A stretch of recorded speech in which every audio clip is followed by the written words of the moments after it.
নমস্কার, তোমরা সবাই ভোট দিয়েছো তো? আচ্ছা, আজকে আমি আপনি বলছি, কারণ আমার থেকে বয়সে বড়, বয়োজ্যেষ্ঠ সকলেই আছেন। তো আপনারা তো সবাই ভোট দিয়েছেন। তো এখন আমি ভোট দিতে যাচ্ছি। আমার বাড়ির সমস্ত সদস্যরা ভোট দিয়ে ফেলেছে, আর আমি অ্যাজ ইউজুয়াল লেট। আমি এখন ভোট দিতে যাচ্ছি, আর অভি আমার সাথে যাচ্ছে। প্রথম দফার ভোট তো হয়ে গেছে, আর দ্বিতীয় দফার ভোট চলছে। সবার শুরুতে আমার একটাই কথা, একটাই বক্তব্য, যে ভোট দিন নিজের অধিকার বুঝে।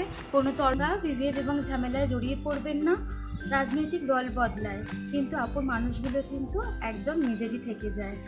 আর একটা কথা, রাজনীতিকে কিন্তু নিজের পরিবার, বন্ধুবান্ধব এবং আত্মীয়তার মধ্যে নিয়ে আসবেন না, কারণ একতাই কিন্তু হলো আমাদের শক্তি। আমরা যখন সবসময় বিপদে পড়ি, সবার আগে আমাদের কাছের লোক, আর যারা একদম নিজের লোক তারাই কিন্তু সবার আগে ছুটে আসে।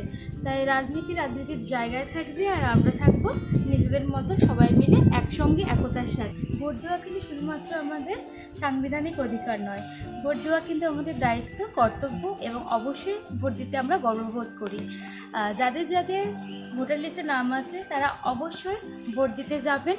ভোট দেওয়া আমাদের সকলের অধিকার। সকলে খুব ভালো থাকবেন, সুস্থ থাকবেন। আর হ্যাঁ, আমাদের সকলের লক্ষ্য কিন্তু একটাই হওয়া উচিত, সুস্থ সমাজ গড়ে তোলার। কি তাই তো? হাওয়া দেখছো কি হাওয়া দিচ্ছে?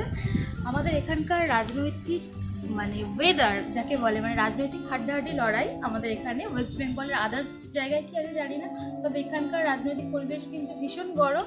কিন্তু আজকে ভোটের দিনে পুরো ঠান্ডা হয়ে গেছে, ওয়েদার খুব ভালো, ভীষণ মনোরম। কোনো অসুবিধা হচ্ছে না আশা করি সকলের ভোট দিতে। তো আমার শরীরটা খারাপ থাকে, আমি সকালে তো ভোট দিতে যেতে পারিনি, ভীষণ লাইনে দাঁড়াতে হবে অনেকক্ষণ। তো সেই কারণে আমি এখন যাচ্ছি ভোট দিতে। ভোট দিয়ে আসার পর আবার আপনাদের সকলের সাথে দেখা হোক, এবং আমি অবশ্যই শেয়ার করব ভোটের অভিজ্ঞতা। চলুন তবে দেখা যাক। টাটা। আমি কোথায় এসেছি বলো তো? চিনতে পারছো ঘরটা? এই ঘরে আমি বিয়ের আগে সারাটাক্ষণ এই ঘর, আর একটু তোমাদেরকে ছাদ দেখাবো, ছাদে নিয়ে যাচ্ছি, নিয়ে যাব। আমি ছাদে থাকতাম, তো বাপের বাড়িতে চলে এসেছি। এই যে আমার ভোট দেওয়া হয়ে গেছে। পরবর্তী পার্ট 2 খুব শিগগিরই আসতে চলেছে। ভিডিওটি ভালো লাগলে লাইক, শেয়ার, কমেন্ট এবং সাবস্ক্রাইব করতে ভুলো না। আর আমার ইউটিউব চ্যানেল অনুশ্রী দিন পঞ্জিকাকে অবশ্যই ফলো করে দিও। আর যারা ফেসবুক থেকে দেখছো তারা অনুশ্রী দিয়ে আমার ফেসবুক পেজটিকে ফলো করতে কিন্তু একদমই ভুলো না। তবে সকলে খুব ভালো থেকো, সুস্থ থেকো। খুব শিগগিরই দেখা হবে পরবর্তী পার্ট 2 তে। চলো তবে, টাটা।